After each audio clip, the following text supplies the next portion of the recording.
tuning in to the World XP podcast. If you're enjoying the content, please remember to drop a sub, drop a like, and leave your thoughts down below in the comments. With that, we will see you guys in the podcast. Welcome, Rich, to the World XP podcast. It's been, I've been trying to get you to come on here for forever, but you've been busy shooting Chelsea and like doing other important things. So you finally found the time. Here. Welcome, I don't dude. sit still normally, so that's fair. I appreciate you taking the time to come talk to me, but everybody else as well, because I think a lot of the people that will listen to this, probably at least from the soccer world, have seen your Instagram or your watermark on the pictures pop up in different places. So I think people will be, fingers crossed, interested in this one. So welcome. Appreciate it, man. How are you? I'm well. How are you? I'm much better now that I'm talking to you. Yeah, hey. Way to be. Also, side note, housekeeping before we get started, Rich's shirt that he's wearing currently, if you guys want one, DM him, because the new logo is sick. I put the old logo on my water bottle, and a week later, you're like, I'm changing my logo. And I was, I have it actually on here somewhere. I don't know if it'll focus that one, but yeah. A week later, new logo. I know. I have a stack of business cards with my old logo on it, and I'm like, well, I'm not getting new ones until these ones are gone. No, you shouldn't. Really cooler, but, I wouldn't either if I was you. To be honest, it's things cost I spend money on those. So yeah, exactly. Things cost money. It's like I'm not getting a new shirt design until all the other ones are gone. It's like no shot. I'm so excited for the new merch store to open up. It's a local company out of Virginia Beach called Fidgety Man, and they're very cost efficient, and which my other merch store was not. So I am going to enjoy working with them. The process has been very, very easy so far. So, knock on wood, it keeps going, and everybody seems to like the crown, and yeah, it's good. I think it'll stand out a little bit more on watermarks on photos and stuff. So yeah, it looks good. I saw it and I was like, that's a nice change, definitely, for sure. All right, down to business, Rich. How in the world did you get into photography? Because when we talked before, you were in upstate New York, and started photography, what, a year and a half ago, something like that? Yeah, so about March of 2021. Yeah, and now you're shooting Chelsea, and most photographers that I know who started a year ago or a year and a half ago are not doing that. But somehow you managed it. So how did you get started in that, and how did your, we'll say, meteoric rise, right? how did that happen? Because it's very difficult, and like I feel like the market is very saturated. You can go anywhere and find a photographer that's half decent, I'd say. So how did you do that? And I guess lots of things, but like, go for it. Yeah, so during COVID in 2020, I went home to New York to help my folks out back home, and do the grocery shopping and do all that kind of stuff for them. But so I was home for quite a while, about a year and a half, and during lockdown, obviously nothing was open, the malls weren't open, just there was nothing to do. So a couple of my friends and I started hiking. So we have the Adirondack Mountains, and we have quite a few mountains up through New York. And so we started the Saranac Lake Sixer Challenge, and I got a camera to start vlogging some of those hikes. And so during, the beginning phase, I guess, of COVID, I was vlogging quite a bit. And that kind of just naturally progressed into photography, because we finished the Saranac Lake Sixer Challenge, and I was like, I have this nice camera, and now I don't have anything to do with it. And one of my friends had just had a baby and asked me, do you do photos? And I was like, well, I can. And so I was like, I'll test it out. And if they're any good, you can post them. And if they're not, then, just hide them, delete them, and make sure nobody sees them. So she liked them and she posted them. And from that post, I had 3 people get a hold of me like the next day. She gave them my email, and they were like, we want a family session, somebody wanted a couple session, and somebody wanted like engagement pictures. And I was like, whoa, like, I've never done this before. Like, yeah, give me a minute to get my bearings. So I just did a lot of research, a lot of YouTube.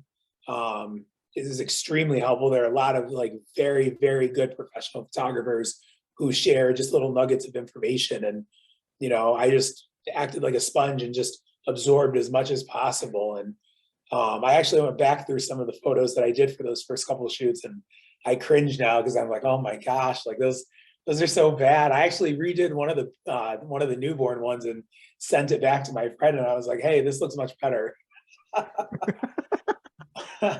But I figured from everything that I gathered on YouTube and just researching across the internet, I figured that I would just jump in head first and do everything, as big as possible, and just do things the right way by making an LLC, filing taxes, doing all that kind of stuff, getting my tax ID, and just making this a business right off the bat. Everything that I had looked into just pointed in that direction of, it's easier, it's better for you. You look more professional when you have a professional website and business cards, and you're an LLC, so you're not just Rich taking pictures. Rich Images. So that's how Rich Images Photography was born. I liked when I was looking at making the name, I liked my name, but I didn't want to put my full name into it because I feel like every photographer is, John Doe Photography or whatever. So I liked the pun of like Rich Images being my name, but Rich also meaning like high quality and good photography. So that's how that got started. And I was lucky enough that there was a local NPSL and UPSL team in my area, which that's semi-professional soccer. And I emailed a bunch of teams. There were 4 within an hour from where I lived, and only one of them got back to me. I didn't have a portfolio. I had nothing to offer them as like proof of work or anything. So there was one team, they were brand new that year, and they took a chance on me. And from that, the bigger club in the area saw my work. And when we played against them, they approached me after the game and said, hey, we'd love for you to come shoot with us. And I still shoot with them today. It's Syracuse FC. I actually am their social media manager. And when I'm back in New York, I shoot photos for them. So really grateful to them.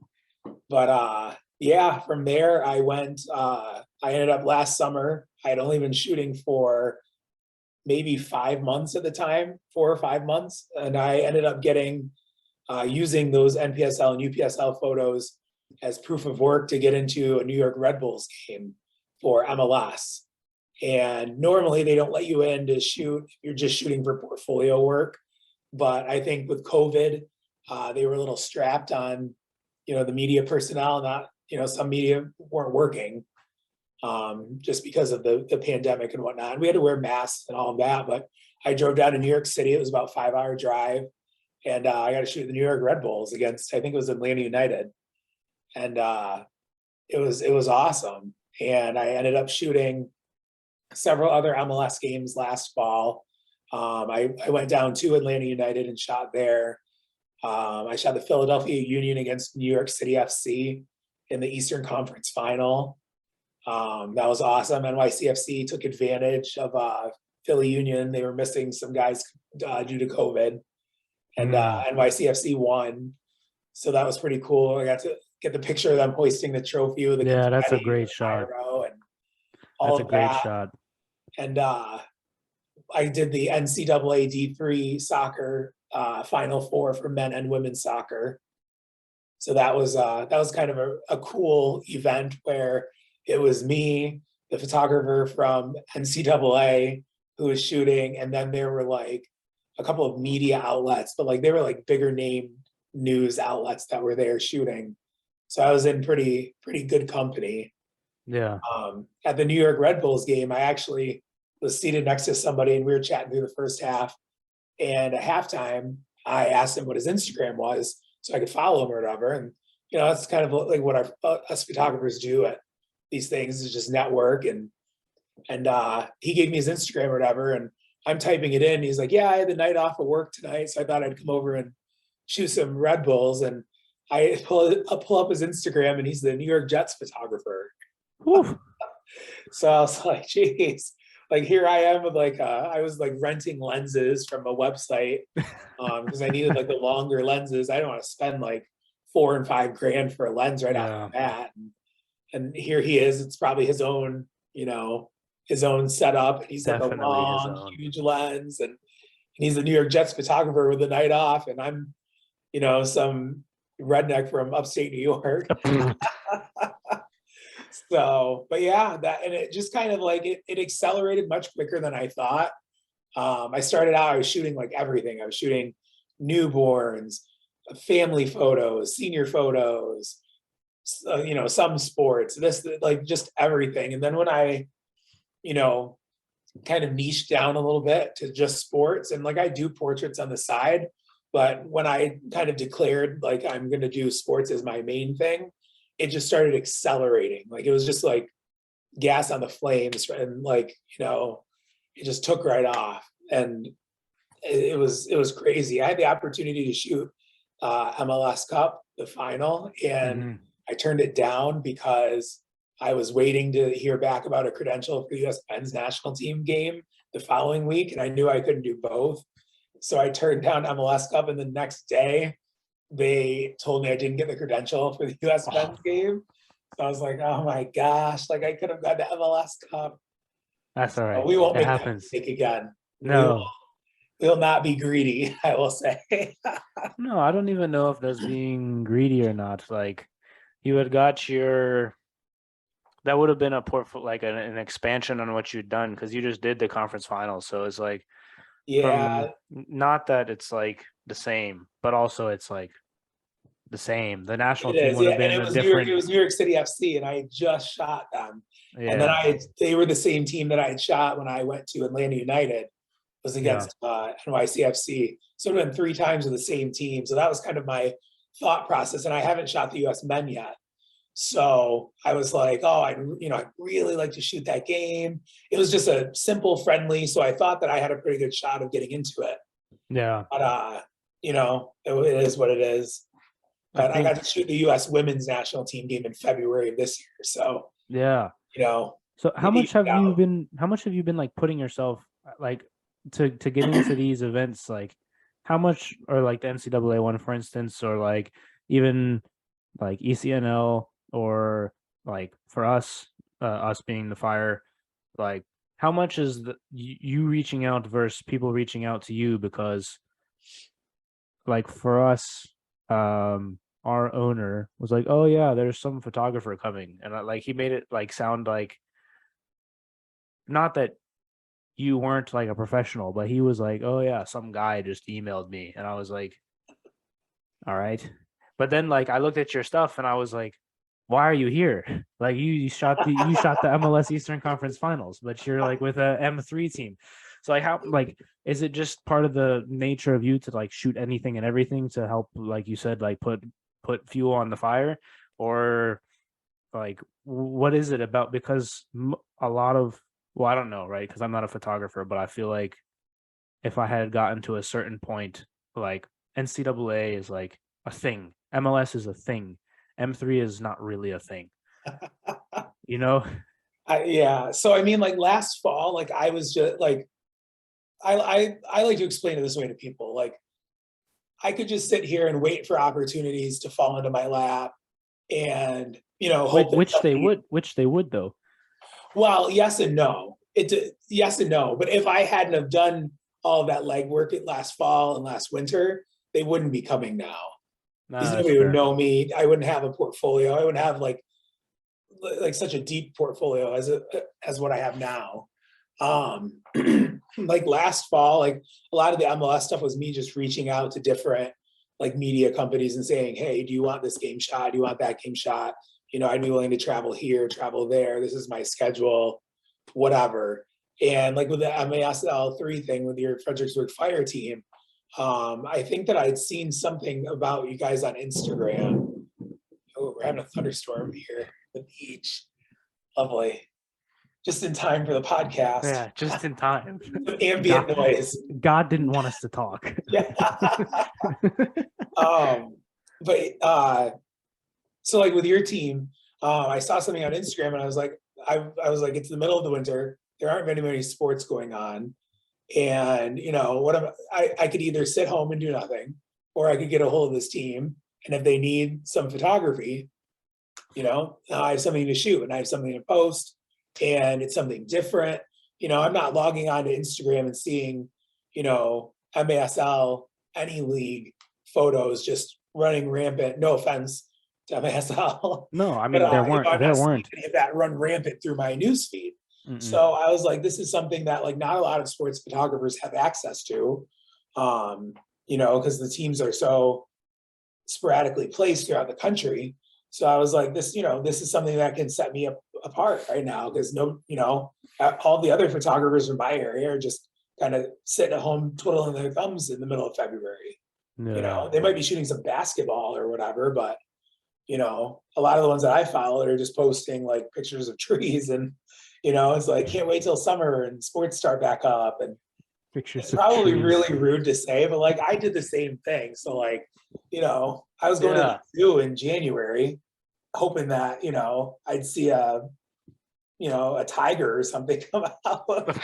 So I mean, that's that's what sets me apart, I think, is that, my drive and my work ethic is like, I'm not gonna wait for somebody who's never heard of me to maybe hear about me and ask me to come shoot their game and hire me. I'm gonna get a hold of somebody for it. Yeah. So Also, it was good. I thought it was a good endeavor. I wouldn't be on your podcast right now if I hadn't reached out to them. that's true also, for sure. But, then like nowadays we're in the middle of the summer, and 4 days before ECNL San Diego started, I had a club get a hold of me and say, hey, can we bring you out to San Diego with us to shoot our games? And I had just gotten back to my parents' house in New York, and I'd been there about 4 or 5 days. And I was like, yeah, why not? I'm really not doing anything. I was just going up there for a little like kind of summer vacation, but San Diego was great. And they just wanted me to shoot. They had 2 teams that went, and they just wanted their games covered. They didn't want anything else covered, just their 2 games. And they said, whatever you do in your free time is up to you. So I was like, well, I can go back to the hotel and sit, or I can walk around and find teams to shoot at ECNL. And I did, and it was a really good experience. I expanded my portfolio quite a bit, getting to shoot some teams out of different states. I had people walk up to me just randomly and say, are you with a tournament? And I said, no, I'm just a freelance photographer. I'm here with a club. And, they paid me right on the spot to come shoot their games that afternoon. That's awesome. So that was pretty cool. But that's, if I hadn't taken that initiative to get out there, then, those opportunities wouldn't have come. So. Yeah, no, 100%. I think a lot of the people that I find that are in like, are you doing photography full time?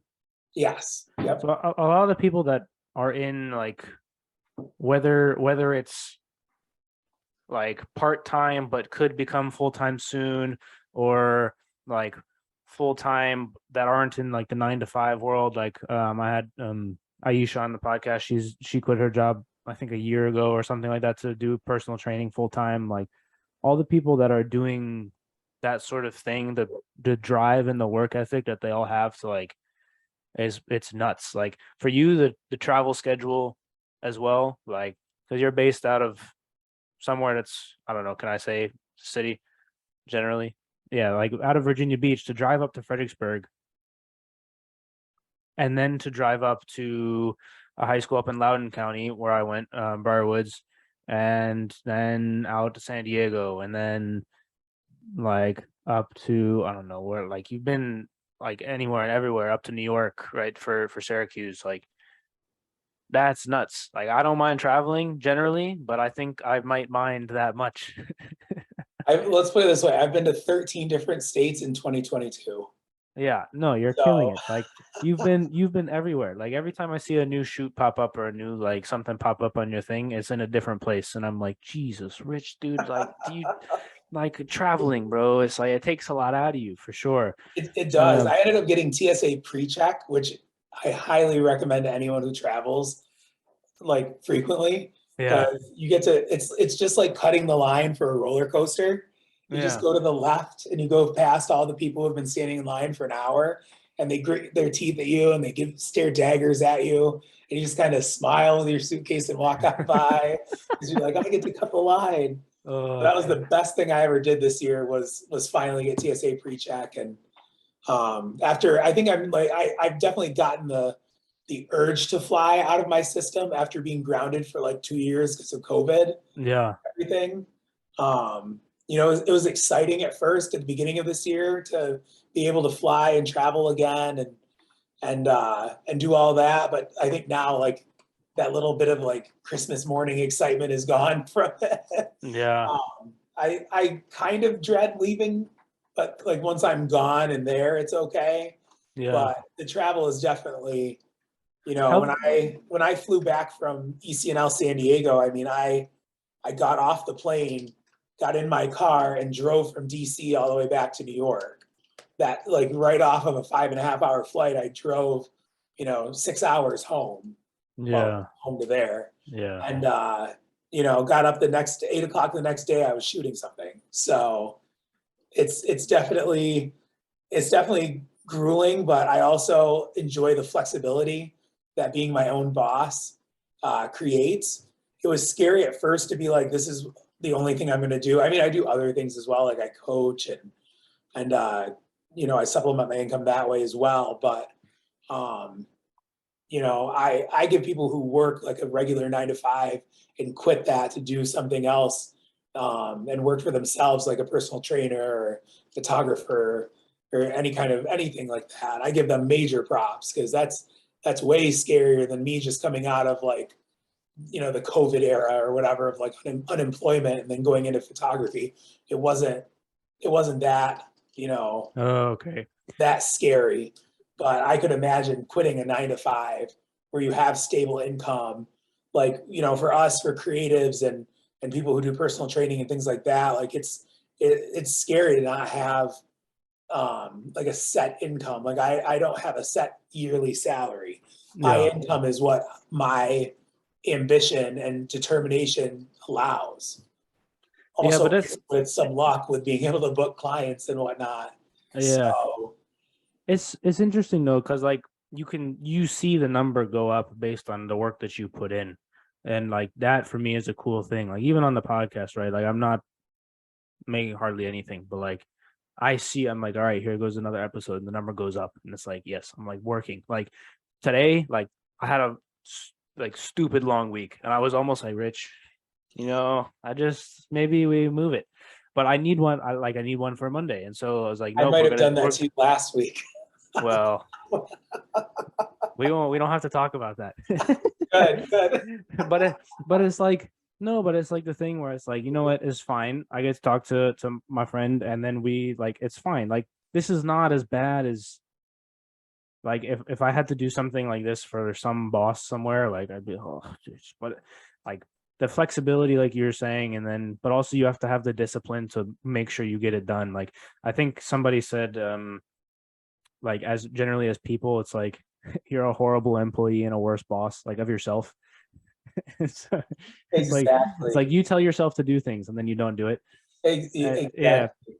and so it's the Do as I discipline say, to not as I do. Is that how it goes? yeah.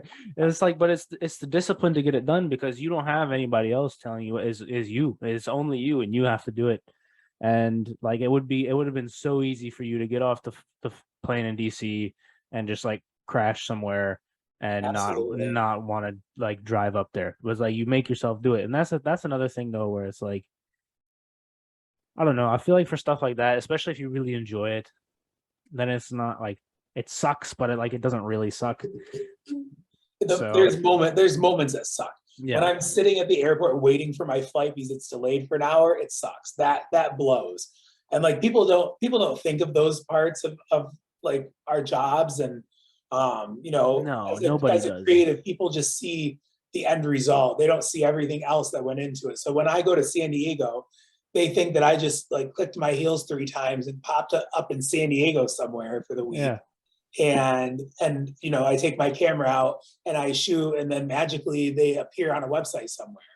And like nobody knows that like that one photo might have taken me 10 minutes to edit and process on my computer, because there could have been, 8 different things that I could have done to that picture to get to that final outcome. Yeah. Or And even like editing something, like the software crashes or like the computer exactly. turns off, or like for me, I've had episodes where like, so the way that Zoom recording works, it like has a default path to where it saves to, and it like overwrote one of the old ones. And I was like, "Oh, dude, just like why? like why does this happen?" I had to go fix that. And then like I shot a even game for ODU men's soccer last fall. I took the SD card out of my camera, put it into my computer, and somewhere in between those 2 steps, all of the pictures erased. Every single one of them for that game. that's I was impressive, Rich. 2 hours shooting that game, had, I don't know, 400 or 500 pictures on my SD card, and boom, gone. In the 10 seconds it took me to pop it out of one and into the other. And to this day, I have no idea what happened. I didn't do anything like different from my normal process. Yeah. It was unbelievable. And I was so furious that night. I just was like, I'm never shooting another game again. Technology, huh? I was like, I'll get a new job. Like I was just like, I'm surprised this desk is intact still, because my fist must have pounded on this desk 100 times. I was just as if that we were going to make the pictures. Yeah, magic. I'd have been, and That's it's one of really those weird. things where it's like you can't get it back. That like that feeling of like, it's like you It's can't, because just it's utter frustration. And yeah, then just like I wanted to cry afterwards, because I'm like, I literally like I had like half the team, because I'd been shooting them for a while at that point, and like half the team was DMing me like, "Hey, you got those pictures up?" it's That's like the other thing I that don't. like it's flattering that they like want to see your photos, but then at the same time it's so annoying when Those I'm in selfish the parking bastards. lot still, and then I'm getting DMs that are like, "Hey, do you know about when the pictures are gonna come up?" I'm like, "Bro, The same have you day. even made it to the locker room?" Yeah. And like, here's the thing is like when Come I shoot a on. game, and if I'm within like an hour of my apartment, like I'll put the pictures up that night. So Yeah. like it's not far fetched for them to wonder if they're going to be up that night, because I normally get them up the same night. And which that work ethic is just like next level stupid, because as in like crazy on my part, because No, I feel like no, kill fuck that. myself to get them up. That's no, that's like, I don't think so. I disagree, because then it's not hanging over your head for the next day.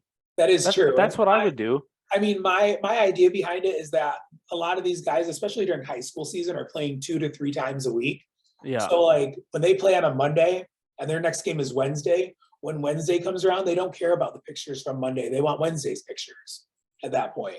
So Well, like that's I have a because higher they're probability of bastards. seeing my work posted if I get them out that night. Yeah, no, that's They'll true. post them that night, they'll post them the next day. But once they get to that next game, some of them might care, but the majority of them are like, oh, on to the next one. Where's the pictures Yeah. from tonight? Especially if it's a bigger game or a bigger win, or the circumstances are just different for that game. So, Yeah. but yeah, that it's so annoying when I'm in my car and I've only been gone from the stadium like 5 minutes, and it never fails. Somebody always does it.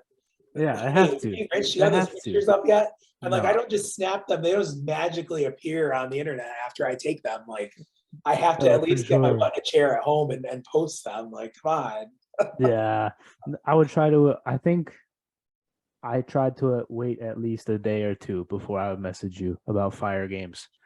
Tried to, Your indoor soccer is the worst to shoot, because only the because glass, they right? take so long to process when I get back, Oh, because there's yeah. so much noise. Because like the lighting in there is awful. And any I've not been to one indoor place where photography wise the lighting is good. No, They have none. all these like fluorescent, like nasty colored lights. It makes things look orange. And you have to like go in and like process each picture instead of just like, so I have presets Hmm. that I've made just based on the way that I edit certain sports. So like I can just go in and click on my presets and click soccer and scroll through 5 or 6 of my presets. And apply them to my photos, and then I crop them, to just make the picture more dynamic, and then, I move on. But with indoor, I've got to go in and like fix the noise, smooth things out so they don't look all grainy and pixelated. And that's Is the glass annoying as well? Yeah. So when I think the first time I went to shoot you guys, they tried to tell me I had to sit behind the plexiglass, and I was like, "So you don't want good pictures tonight?" Who told you that? I don't remember who said it, but it was someone, I don't know. Whoever I asked first. Tell me. We'll talk about it afterwards. Yeah, well, I don't want to misquote myself by telling you the wrong person, but no, that like I was like, really? And then I think it was at the final as well. They tried to tell me I wasn't going to be in the box, and I just went and asked someone else, and they were like, "Yeah, you can go in the box." I was like, "Okay, that's what I thought." It's like when you're a kid and you ask mom for something and she says no, and then you go ask dad and he says yes. Yeah, for sure. Just stick with the better of the two answers. Yeah, always, every time. Speaking of the indoor pictures, there's a design for a shirt based on one of your pictures. I'll text it to you. Actually, let me text it to you now before I forget, because every time I say in the middle of a podcast that I'm going to send somebody something, I rarely do. You might forget. Always. Let me send it. Hey, if I have this, like, if I'm looking somebody or something up on social media and I click on someone's post first and then I go back to the search bar, sometimes I forget who I'm trying to like look up or what I'm doing. So yeah, it's like scatterbrain. Yeah, I just send it to you. But yeah, it's like, the indoor is cool. It's not even like soccer, to be honest. It's more like hockey. I tell people like who come to watch who don't like soccer. Well, that's so dope. I remember that picture too. Yeah. It's a great picture. It's going on a t-shirt. Yeah. I'll talk to you about it afterwards. Like what's going on with that. But it's a cool thing that we're gonna try and do next season. That's so dope. Maybe I'll be a sleeve sponsor. Baby. Well, the guy that drew it, actually, like, I didn't draw it. The guy that drew it is like also super talented. Shout out Taryn. But actually, he's also from Virginia Beach as well. But yeah, I tell like indoors like is a totally different game. Like people who don't like soccer, who came to watch, are like, this is so much better. It's like, well, it's so fast paced, and I think that's like a lot of like non-soccer people. That's their biggest gripe is they don't get it, and they can't keep an attention span for 90 minutes. Mm-hmm. Especially, there's not many changes going on out there. Not a lot of coaches will use all of their subs, and it's just kind of, that kind of turns people away from soccer. They don't understand it. I'm like, have you ever watched a baseball game? Like, that stuff is so boring. It's such like a long period of time. And yeah, I have shot baseball before, but I will say I've never stayed for an entire one. I always bug out in the fourth or fifth inning, and I feel so bad for like the pitchers and people who go in like later on in the game because like they never one inning at the end. Yeah. I don't know, like the other thing with outdoor soccer though, it's like it's slow to watch, but if you're at a high level, like it's so fast in the field. Like every movement is like so purposeful and specific, and like, oh, absolutely, for those of us who understand it. Yeah. But those simpletons who don't watch soccer, they don't appreciate it. You're gonna get us both in trouble. That's fine. You're like, why'd that guy just spin around in a circle with the ball on his head? No, but actually no. Have you found travel since COVID? Like every time I've flown, I've gone through the lines like really quick. Have you found that also? Like I've flown, I think like 4 times maybe since COVID happened, and I've always got through like really, really quickly. Yeah, I don't know if that's like when Vegas, I fly my pre-check didn't post on my ticket. Yeah. So I had to go through the normal line, and I think it only took like 15 minutes. Yeah. So that was rather good, and that was, I think it was like 8, 9 o'clock in the morning on a Friday, and usually I guess that would be a busy time. Yeah. And travelers and stuff, but I think that it depends on where you're going and where you're flying out of as well. Mm-hmm.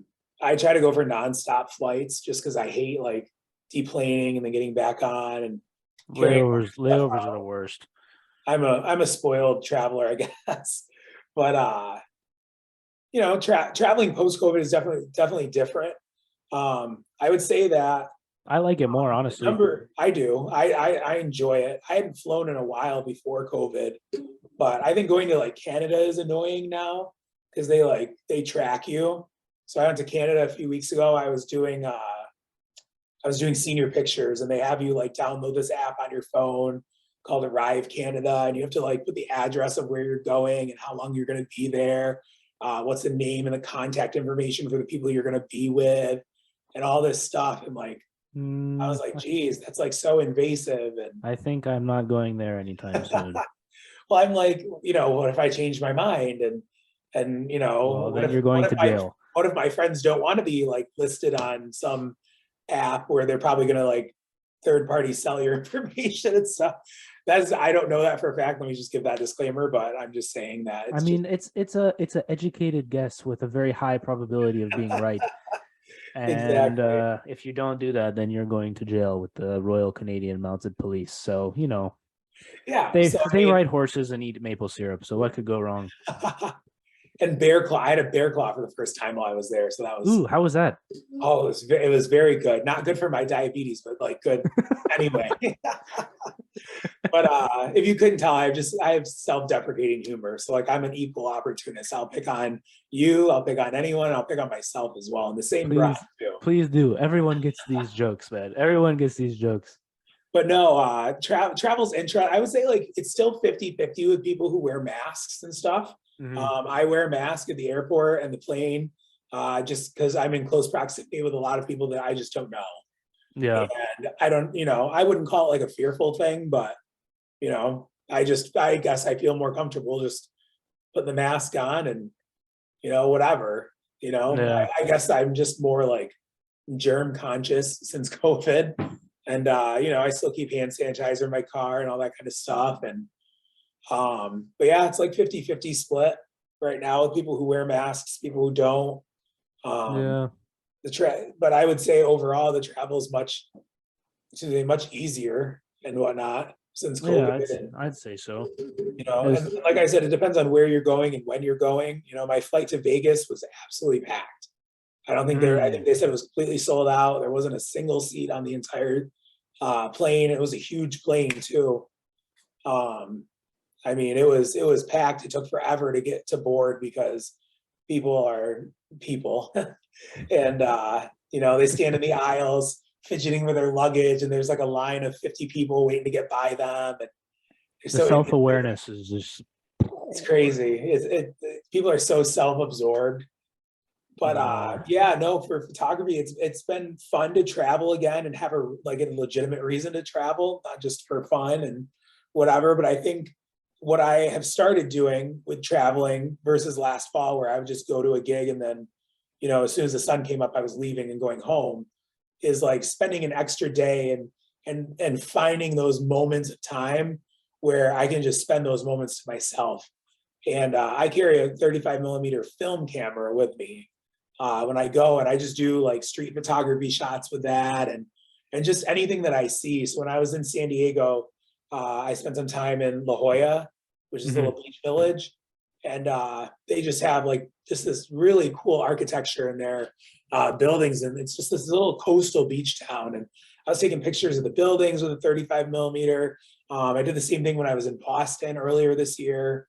Um, I was in St. Augustine, Florida, and I just walked around and did the same thing I did in Vegas. So I think like that's been a pretty cool thing that I try to incorporate into all of uh, my gigs when I travel. Is just I want to find, even if it's just 2 or 3 hours, just find that time for me, for myself, and I can just walk around and if I want to shoot photos, I'll shoot photos with my 35 millimeter. If I don't, I just leave it in there and I just walk around and just enjoy my surroundings, being in a new place. Like I said, I've been all up and down the Eastern Coast this year. I've been out to Vegas and California. Um, and it's just nice to be able to spend that time and have that little bit of time that you keep to yourself. And Yeah. San Diego, I didn't have a whole lot of time to myself. I was shooting between 3 and 6 games a day. and they were full 90-minute games. Yeah. That was crazy. I got to shoot LAFC while I was out there. Yeah, I saw those. That was So cool. that was the night that they presented Chiellini to the LAFC supporters. Oh, very nice. So I was 1 week shy of Gareth Bale being there. 1 week. 1 week. You almost had it. I think that's really important though, that you take time to do that, because that's how you learn like a lot of new things. Like the more that I travel, the more I don't know what the word I'm looking for is, like not educated, but like I don't know. The more like The more aware you become of like yeah, what's out aware, there that's a good word. around you. Yeah, exactly. And I think it's really important that like there's people everywhere doing all sorts of different things, and like to just understand that that exists is, I think, a very underrated um skill. I don't know, it's not a skill, but it's a very underrated thing to like have as part of your toolbox as a person, I guess. Um so as that's really cool that you've had the awareness to actually go about and do that, even like even though it's like you enjoy it, but like I think it's you've made important a point to, of emphasis to do it though. exactly. And I think it's important as well to like have moments like that to yourself. Just there's a lot, mental health is a big thing these days, as it should be. And just it with working with primarily athletes, one of the biggest things I see is fatigue and burnout. And I Mm-hmm. think that in just, having conversations about mental health with athletes and stuff, that's one of the things that they do is they have that time where they can recharge, and it's different for everybody. Some people, it might just be they need 1 day to themselves and then they're good to go for the next 100 years. But, other people need more time and need time, more frequent times to themselves and time to recharge and build that back up. So Yeah. I make sure that I build that time into my schedule. Normally it's Mondays. I don't like Mondays, so I try not to work on Mondays, to be honest with you. But and you can call Definitely it a the mental worst health day. day, you can just call it a lazy day, you can call it whatever you want. But I just don't like Mondays. I don't believe in Mondays. So, but Yeah. there's a lot of buzz about the work week going down to 4 days, Yeah. 5 days a week. We'll see how that goes. I don't really know like how I don't really know. Like there's a lot of stuff going on with like the big companies pushing different things, and I don't really know how that'll end, how that'll turn out. I think probably the big tech companies might try it here and there, and then maybe it'll trickle down to people, but I don't know. It's It'd be yeah. weird. I would definitely say it would be weird. Well, I don't think it, I mean, it would be weird for most people, but hmm, I don't know, like for like even, let me not say that. But yeah, like you're saying, like nah, mental health is huge, especially for like athletes generally, but student athletes as well. Like I think if I played soccer in college, I probably would not be playing right now, like with fire. Yep. Um, and so That's I a real thing. And with kids with yeah, club soccer, the amount that like coaches demand. I mean, I coach club soccer, so I know how much I demanded out of my athletes, and I know how much more coaches these days are demanding out of athletes, and just fatigue and burnout, injury. You know, playing mhm. high school soccer is archaic with playing 3 games a week. No, it's You're supposed nuts. to train every day in between. Like it's crazy the amount, and then people wonder why a lot of athletes are having mental health issues. So I don't know, I just thought it would be important to bring that up. And No, so it it's is important to take time for yourself when you need it, and to say like it's not being selfish to say that I need a day or I need 2 days, or I no, need not at all. time to appropriately recharge the Well, battery. because coaches let players do the same thing physically. They're like, hey, coach, I need a day off, like Yep. my ankles, whatever. And it's like, all right, fine. And the same thing should be there mentally, because like so much of the game is mental, anyways. Like if you're not there, you're not going to play well. But also, I think part of the problem with how hard the athletes are being pushed now is the level is so high to get to like the top professional. Like it's so high. Like the amount of players that are in like the M3 sort of UPSL, USL2 level, like there's so many that are vying for those USL championship spots, and then but then to make the jump to like a good MLS player or like to go overseas, like the difference in the level is so high for a lot of those players that it's almost like Well, the number of you spots have for to be them that. are not Yeah, many either. yeah, You know, the yeah. pool is this big, but the number of spots is this many spots. Well, So even if you go past like high school soccer is like all the way out here, and then you get like USL2, like MPSL level, and then like that's what people want, is that little sliver.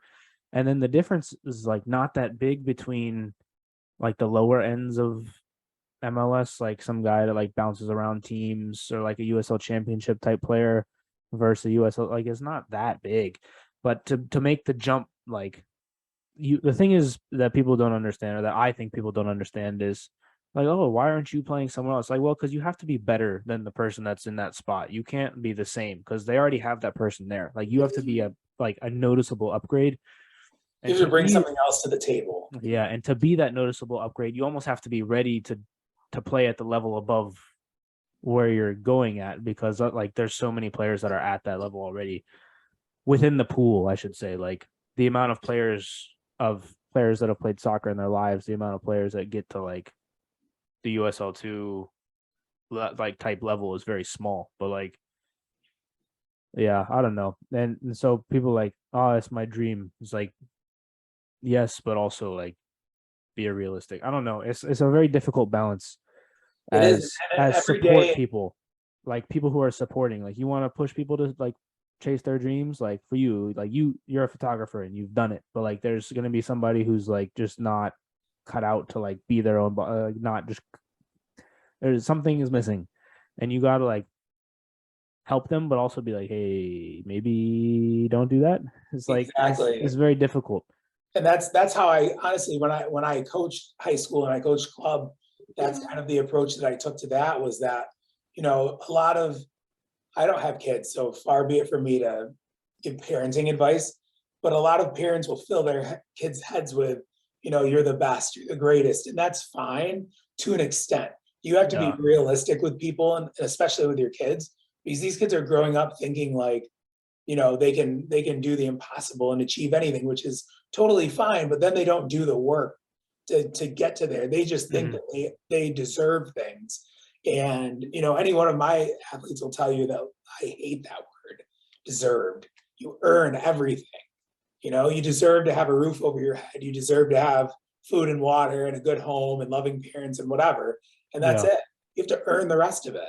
yeah, And, 100%. you know, my athletes will be the first one to tell you, like, the first year I coached high school soccer, I had a kid come up to me and be like, oh, I want to play D1 soccer. And it's like, it took me a few days, but I had to have the harsh chat with him that he wasn't good enough to play D1, you know, but, Yeah, you know, I didn't say it like that, but, you know, it was more of like maybe we can adjust what your end goal is, yeah, you know, and the kid went on and played, um, I think he played like a JUCO at a JUCO college, and that was the highest he went with it. yeah. But But that's you fine. know, Like that's and fine. that's right, and that's fine. But somebody had to have that chat with him, Mhm. because whoever was chatting with him before, you know, was filling his Yeah, head with these things. And you're 17 years old, and like, you know, you've got to have an immense amount of work, because those guys playing D1 soccer have been playing at a high level since they were in diapers. yeah, So you've got to do the work if you want to achieve things like I have goals and I have dreams and I have visions with photography. You know, I want to go shoot a Premier League game, but I know that there's a lot of work that I have to do between where I am now and getting to that spot. You know, and I have a whiteboard right here in my office and it has things on it. And it's one thing to like manifest and do things like that, but when you're manifesting for something, you have to do the work, and you have to put in the work to get to that point. You mhm, can't just say, I want to shoot a Premier League game. I deserve to shoot a Premier League game because I'm a photographer and that's what I want. Like, no, I have to go and put put the work in, and build up a good enough portfolio, and, you know, take the necessary steps in order to get that. So I think that that kind of goes right in hand with how we started the conversation out, talking about, opportunity just kind of falling into people's laps and whatever. Like I don't wait. Like I want to make things happen. And, out of the hundreds of things I've emailed, out to people, I've been told no quite a few times, no, thank you. We don't need anybody. We have somebody else, blah, blah, blah. And it's like, I could let any one of those affect me and in a negative way and just quit and give up. And I can go back to, doing office work like I used to as an administrative assistant, but, I'm not going to let that deter me. I'm just going to, that's fuel on the fire to me. Yeah. All Well, those it has to said be. no before, like, they can, I can wave to them from the Chelsea game. Yeah. No, but also like if you don't email them, it's the same as if they said no. So you might as well do it. Right. And I was that's in like- no worse. I'm in no worse a spot now than I was before I asked them. No, it's Except for exactly. now I know the answer. So Well, that and then later, if they ever need somebody, you've put yourself out there in a position where maybe down the line might be like, hey, I know we said no last time, but maybe next time? Question mark. yeah, Like, well, yes. that has happened. And I just kind of had a little quiet laugh to myself. I won't tell you who it was because I just said that I laughed at them. But hopefully they don't listen to this.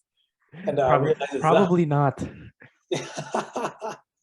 But no, it's just it's been quite the journey. We've talked a couple times now about Charlotte and Chelsea. That was kind of a dream match. Yeah. I'm a huge Christian Pulisic fan. I watched him back when he played at Dortmund. Obviously now he plays for Chelsea, which I'm a Tottenham supporter. So gross. I'm just kidding. I don't even I don't have a bone to pick. We're gonna have a good season. I watched the All or Nothing and I actually was like, oh, they're not so bad. Hey, I'm saying it right now on what's the date? July 29th. I'm saying we're winning Champions League right now. Up the Spurs. This season. This coming Champions League You're season, out of your mind. winning. You're out of your mind. You heard it first on World XP Podcast. I'll clip it. I'll clip it and send it to you next June 6th or whenever the final is. When you guys have got knocked out in the round of 16 or whatever. Stop it. I'm just messing. Well, actually, no, it was definitely so. It was fun. Christian Pulisic was walking 10 yards in front of me. Yeah, the pitch for warm up, and I just in those moments too. I like to just take a moment and just look at my surroundings, take a deep breath, and breathe it out, take it all in, because it's really cool. I don't really know how else to describe it. It's really simple, but no. Well, let's talk about the game. Like, let's talk about the game because you were in there and all the Mount, Reece James, Pulisic, like all these guys are right there. So like, walk through.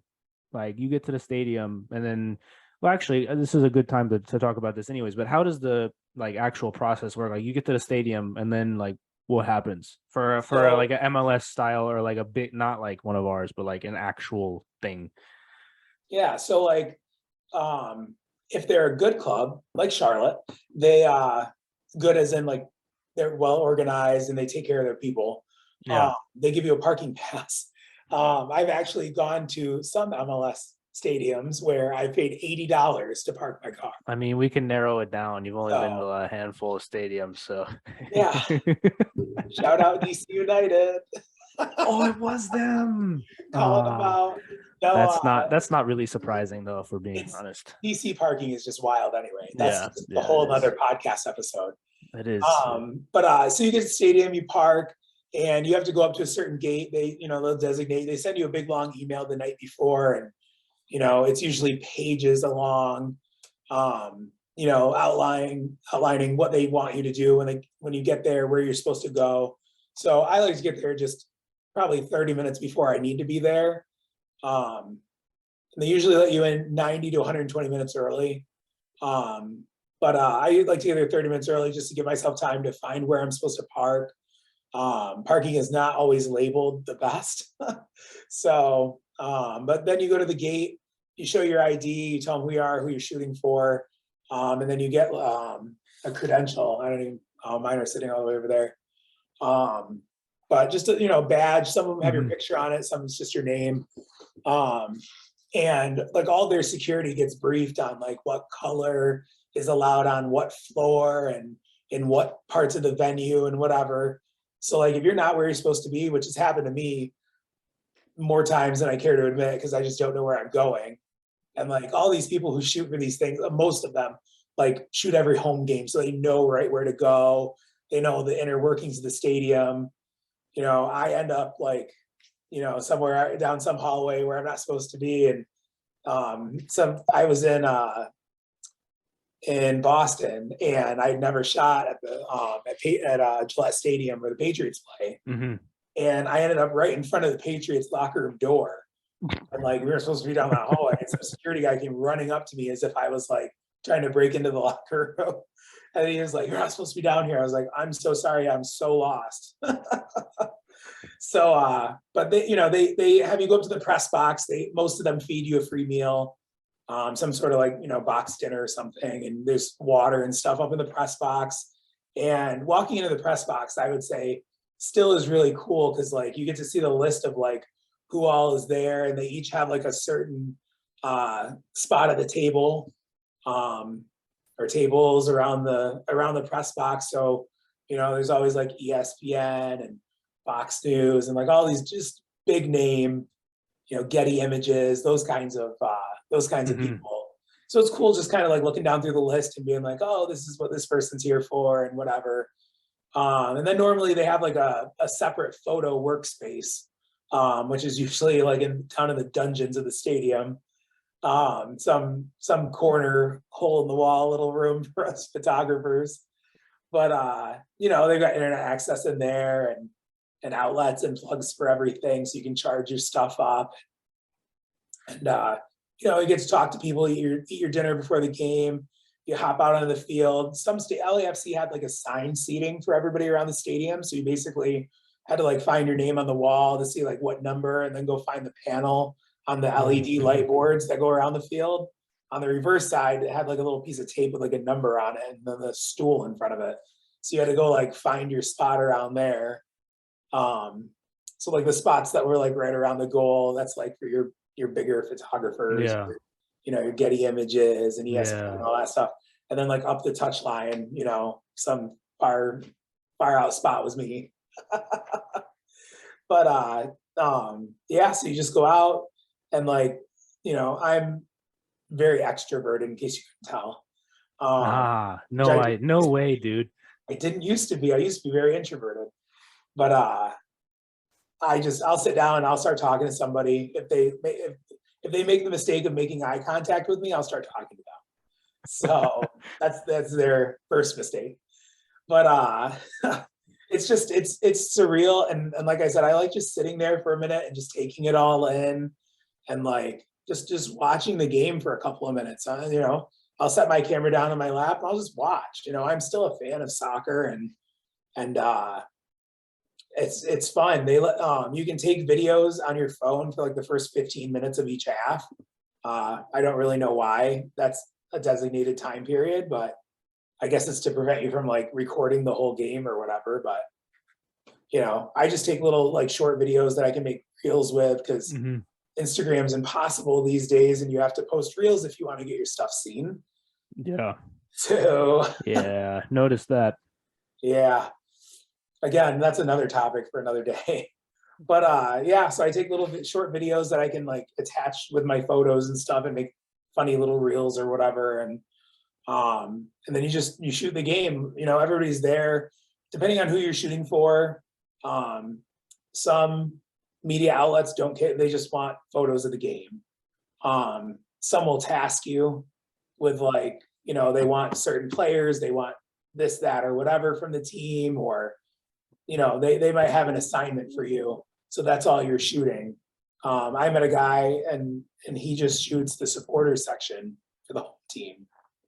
So he walks right up into the supporters section and is right there. They're like lighting the smoke bombs and banging on the drums, and that's what he shoots. And he's very good at it. You know, when I look at his photos, it looks like I'm right there in the supporters section and like right in the thick of things. And it's so cool. And I'm not so good at those kinds of shots. That's something that I wanna work on is shots like that. But you know, when I'm there, I'm just shooting the game. I'm following the ball. You know, if I go to a, I don't know, New York Revs game and then the other team ends up having more possession, then I'm just going to turn and start shooting the other team. You know, I've been fortunate enough that the media outlets that I've shot for, they just want photos of the game. So, you know, when I went to FC Dallas, I went to the supporters tailgate before the game, and I shot them playing cornhole and frisbee and marching to the stadium with the smoke flying high above them. Those were good shots as well. That was a lot of fun walking into the stadium with them. And the Charlotte Chelsea game last week, I can't believe it's been like a week and a half already. Yeah. That one I got there and we went into like a 90-minute thunder delay before warm-up started. So that was kind of, you know, that was difficult and frustrating because they made everyone go inside the concourse and wait. But when we went out for warm-ups, I mean, Christian Pulisic was standing 10 yards in front of me, stretching, warming up for the game. Wild. You know, crazy. Mason Mount walks right by. You know, their manager walks right by. I'm taking a video facing this way, and I start to pan the shot, and their whole coaching staff just starts walking out from the tunnel, walks right by me. That's sick, dude. He's a big guy, isn't he? He is. He is. He is. You know who's not is Pulisic. I was actually. No, he's tiny, dude. You know, no offense. I love Christian Pulisic. You know, not that he's going to see me knocking on him or anything, but like he's much smaller than I thought in person. Yeah, a lot of them are like a lot of the wingers, like forward types, who are super quick are tiny, like in like 5'8", 150 range. Yeah, it was. I was genuinely surprised when he walked by me, and I was like, man, I'm taller than Christian Pulisic. Like that's you know, that's crazy, but he's so skilled on the ball, and he's. I will tell you, as soon as the thunder delay was done, he was the first person on the pitch from either team. Ooh. By a solid 2 to 3 minutes, out there with a ball, just dribbling around, waiting for everybody else to come out. Maybe Tuchel yelled at him and he ran away. He started that night, so I don't think he's starting today. I think they have a game today, like a friendly or something. No, true. I don't think I saw his name on. I don't think he was on the team sheet at all. But yeah, no, that's awesome, man. It's wild. Yeah, and you could just see when he plays just how much he emotionally invests into the game, and that was so cool to see. Because there's so like I've had players before for club and for high school who could give two hoots about being there, and it shows when they're training. It shows when they play. Those are the worst kind of players to work with, the worst. Yeah. So you saw them both warm up, Chelsea versus and Charlotte, like right next to each other. What like a lot of people will say, "Oh, Prem is better." It was like, yes, obviously, but like when you watch them warm up, and I know it's preseason for Chelsea and Charlotte's in season, but like, what are the differences that you saw being like right there up close? I think one was in the stadium as a whole, and I was actually genuinely surprised that there were more. Well, vocally, there were more supporters for Charlotte than there were Chelsea. I mean, in the teams, like the quality of the players. I would say like they're different. They're both so different. It's weird because like the quality is different, but like the way that they warm up seemed very similar. They both like you could tell both sets of players were genuinely like invested in trying to win the game. Yeah. I think that Chelsea, like to me, they looked flat almost. Like I think that they thought it was going to kind of be a walk in the park. And then Charlotte took it to them and ended up beating them in PKs. And so that was interesting to me because I would have thought that like with them being a Premier League side, that they would just like, you know, they would probably have their way with Charlotte being a first-year MLS team. like they weren't in existence before this year. And, obviously Chelsea's been around for a millennia, but Yeah. I think that not that the players took it for granted from Chelsea, but like the Charlotte players were definitely more determined, and Yeah. their work ethic was higher, I think. So maybe the Chelsea players just, kind of sat on their laurels a little bit. Maybe. I think if they But played again in like 3 months after Chelsea had a few Premier League games under their belt, I think that would not be the same. yeah, probably. And Chelsea, like you said, they're in preseason. They're here in the States. This is kind of like not a for fun thing, but it's not the Premier League. No. So the level of seriousness from them maybe might not have been as great Hmm. for Charlotte. Charlotte had nothing to lose. If they lose to Chelsea, like They're supposed to lose. whatever. But then you see like Minnesota United beating Everton 4-0. Well, that's because Everton is garbage. Let's be real here.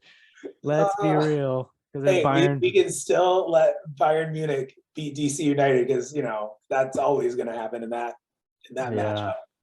But no, I think that as different as you may think that they are, still like for those Charlotte players, this is the highest level that a lot of them are going to play at. And same for the obviously the Chelsea players. This is the highest level that they can play at. Yeah. So when you look at them and they're warming up, it's really not that much different as you may think, because this is their job. They're getting paid to be out there. And I would say all of them take that to a serious degree. For sure. But it was interesting to just listen to the fans in the stadium and the Charlotte chants from their supporters section. And you'd see sections of people for Chelsea or whatever, but when Pulisic scored, he actually got booed. It was most boos around the stadium. And I was surprised by that. I would have thought, especially him of all players, maybe you might boo an English national team player or someone from a different national team pool. But I was like, oh, we're here in the States. He scored first, and all of a sudden you just hear boo. That's kind of funny. I was surprised by that. That kind of surprised me just in general. I thought people would be cheering for Chelsea because it's the spectacle of it. But they have some hard fans out there in Charlotte.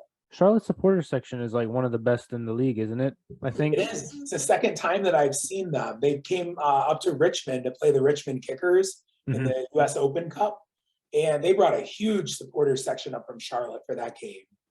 Filled out the stadium, pretty much. I think they said it was almost a sellout that night, and it was packed. And that Charlotte supporter section was huge. Yeah. There's one guy who dresses in like a skull, and he has like the bones on his hand, like the gloves, La Muerta or something like that. Yeah, that's awesome. He's at like every game, and like if Charlotte supporters, him.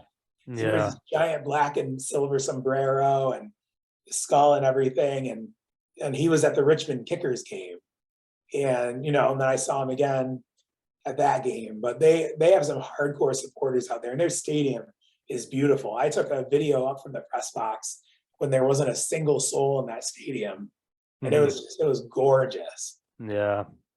Audi Field is really nice as well, to be honest. Audi's cool, but they have us so far because of COVID protocols still. They have us so far back away from the touch line that that's annoying. I have a large zoom lens, but I have to rent a 500 millimeter lens when I go and shoot DC United just because of how far away from the touch line they have us. And they made you pay for parking. Yeah, for $80 plus the cost to rent a lens. Oh, jeez. Shout out DC United. Yeah. But no, it's fun, and that Charlotte Chelsea game was fun. It went down into PKs. Off a late Charlotte equalizer. So that was, it was one of those like spectacle games. It was just a friendly. It was cool to shoot a Premier League team for the first time. But and some people would be like, they'd be so set. The next day when I woke up, I was like hungry to go shoot some Premier League soccer. I was like, I've got my first little taste of a Premier League team. Like, I want more. Yeah, for sure. I want more. Well, now you've got like the first shots of it, so hopefully it'll help you get in the door. Absolutely. I mean, I was sending that stuff to like Christian Pulisic fan pages that have like 40 and 50K followers on Instagram, and they're based out of the UK. They're just like Chelsea Pulisic fan pages, and they were reposting and sharing, and he still hasn't seen it, but you know, He might have. you can only do so much. Someday. Yeah, for sure. What's next for you, dude? Like 3 to 5 years. What are you looking at besides shooting Premier League games?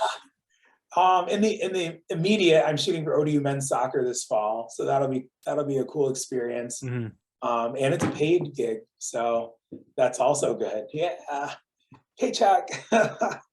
But 3 years from now, I mean, I want to be more I don't want to be a freelance photographer in 3 to 5 years. I want to. Do you want to have photographers like for you? I'm sorry. Do you want to have like photographers working for you? Do you want to like build your like thing later on down the line? Yeah. I would like to do that, but I would like to like be working for a professional sports team, whether it's a soccer team, a football team, a basketball team. That, you know, that doesn't. I don't mind shooting other sports besides soccer, but I want that stability of like, you know, I'm earning a yearly income, and I think later on down the line it would be cool to, you know, revamp my business and have like photographers shooting. I don't want to say for me. It sounds but like they're working working under the rich working with me, you know. Yeah, working under the rich images like 1099 style and bring them out for shoots and things. Like I know sports photographers who do a lot of like portrait style sports photography, whether it's seniors, whether it's like professional athletes and so on. And they go in and do like media days and stuff for professional teams, and they bring their lighting guy and their, you know, assistant photographer and the assistant photographer and things like that. That would be cool, like later on down the line. You know, like if I want to settle down and have a family and whatnot, that would be probably the route I would go. But I think like now, like in the next 3 to 5 years, that'd be a great time to be working for a team and travel to away games with them and you know, be there for home games and yeah, so that's kind of my vision. And I just, in the next 3 to 5 years until that happens, I'm just going to keep getting freelance gigs and building my portfolio up and taking opportunities as they present themselves and as I earn them. Because, you know, I actually just DM'd a team the other day that I wanted to go shoot, and, you know, I have some free time and that's what I want to do. So yeah, we'll see how that goes. But yeah, that's the vision in 3 to 5 years. That's awesome, dude. Fingers crossed it works out for you, man. Yeah. The shots are all great. MLS teams, if they want to hit me up. Yeah. I'm available for hire. Yeah. No, that's awesome, man. The pictures every time they come out, they're always great. The celebrations that you get on the cameras are always great as well. I know I train my teams well, don't I? Yeah, you did a good job when you texted me that. That was I chuckled out loud. I was like, oh, I did tell you that, didn't I? That I trained them well.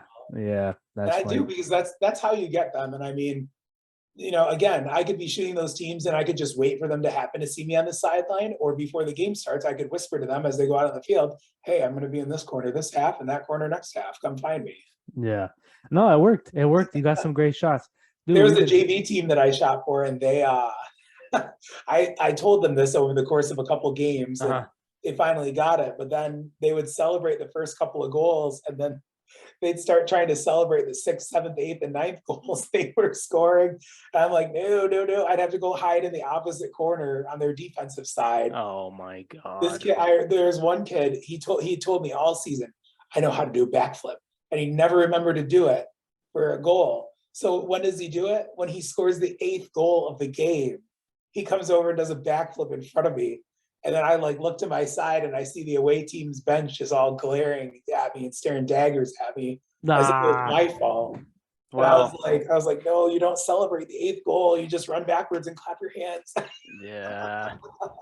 They'll learn one day. They'll learn one day. They will. I've got some interesting celebrations. There's still a few. I want that knee slide. The Fortnite dance from like 30 yards away is definitely top 3. I think it has to be. That is right up there in the top. That was that was funny because to give some context to that, it wasn't just like that, just, happened to be, I guess the other team was talking a little smack to our guys during the day. So when he scored, I think it was the opening goal of the game on them, that was the response was, let me do a 30 yard, take the L It dance. was so funny. It was so funny. The video on your Instagram somewhere? It is, I believe, Yeah, for the those video from for like those listening, go find our it on his camera Instagram. Yeah. and from my angle, that was Yeah. shout out For, to Anthony with the Fortnite dance. yeah, for Nobody those was gonna listening, go celebrate. find it. Nobody Huh? else wanted to celebrate on that team for the longest time. And Anthony was like, I'll celebrate. He did all sorts of crazy things for celebrations. I mean, that kid was he's also the kid that hit the gritty with a ski mask on. Yes, It yes, was yes, yes, cold yes. out. Yeah, I remember. If only That they were all fearless like him. I would have that a good that kid's celebration. he's something else for sure. Even just from the pictures. But Rich, we've been chatting for almost an hour now, or it's been an hour and a half at this point. It's flown by. It has actually. That's crazy. I know. Um, and I think the celebration talk for those listening that want to go see the gritty and the Fortnite dances, go on Rich's Instagram and find it. Links for that will be all in the description. It's in the thing, but I think at it's Rich Images, right, for on everything. Yep. Everything except for Facebook. Facebook is Rich Images photo, but yeah. That's fine. It's all linked, yeah. So we'll figure it out. I appreciate your time, man. This was a great conversation. Learned a lot as well. The grind is real. Gotta do what you gotta do. 100%. With that, guys, we will see you guys next time. Peace.